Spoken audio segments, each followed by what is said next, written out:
पावसाचा जोर वाढल्याने भाजीपाल्याची आवक घटली, त्यामुळे दर कडाडले।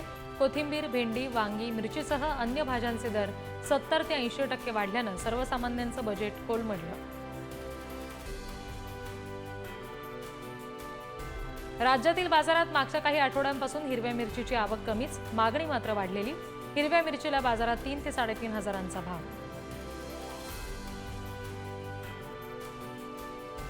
राज्यातल्या बाजारात आल्याचा भाव मागच्या काही आठवड्यांपासून स्थिर। आले लागवडीसाठी बियाणांची मागणी वाढल्यानं दरात सुधारणा, सध्या आल्याला 2.5 ते 3 हजार रुपयांचा भाव। नाशिक जिल्ह्यामध्ये उन्हाळ तर धाराशिव जिल्ह्यामध्ये लाल कांद्याला मागणी। राज्यातल्या बाजार समित्यांमध्ये 1,03,000 क्विंटलची आवक।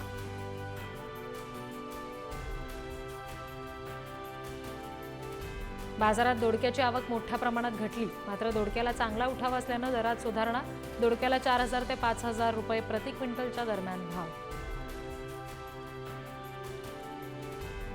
डाळिंबाला बाजारात सध्या चांगला उठाव, बाजारातील कमी आवक आणि चांगली मागणी यामुळे डाळिंबाचे दर तेजीतच। डाळिंबांची आवक मात्र यंदा अपेक्षेपेक्षा कमी।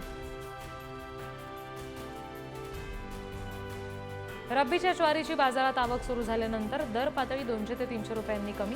ज्वारीला सरासरी प्रति क्विंटल 2600 ते 2800च्या दरम्यान भाव। राज्यातल्या बाजार समित्यांमध्ये तुरीची आवक वाढली, तुरीला सर्वसाधारण 6,260 रुपये प्रति क्विंटलचा दर। यंदा मका बियाण्याचा दर किलो मागे जवळपास 100 रुपयांनी वाढला।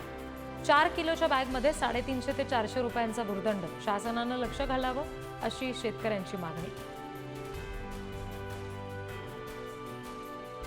अमरावती येथील सोयाबीन संशोधन केंद्रात BBF पेरणी पद्धतीनं सोयाबीनची पेरणी पद्धतीमुळे उत्पादनात 20 ते 25% वाढ। शेतकऱ्यांनी या पद्धतीचा अवलंब करावा असं आवाहन।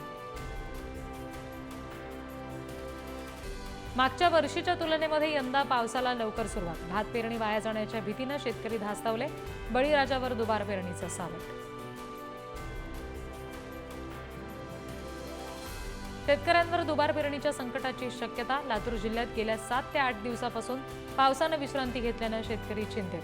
पावसानं उसंत घेतल्यास शेतकऱ्यांवर पुन्हा पेरणी करण्याचं संकट ओढवण्याचा अंदाज।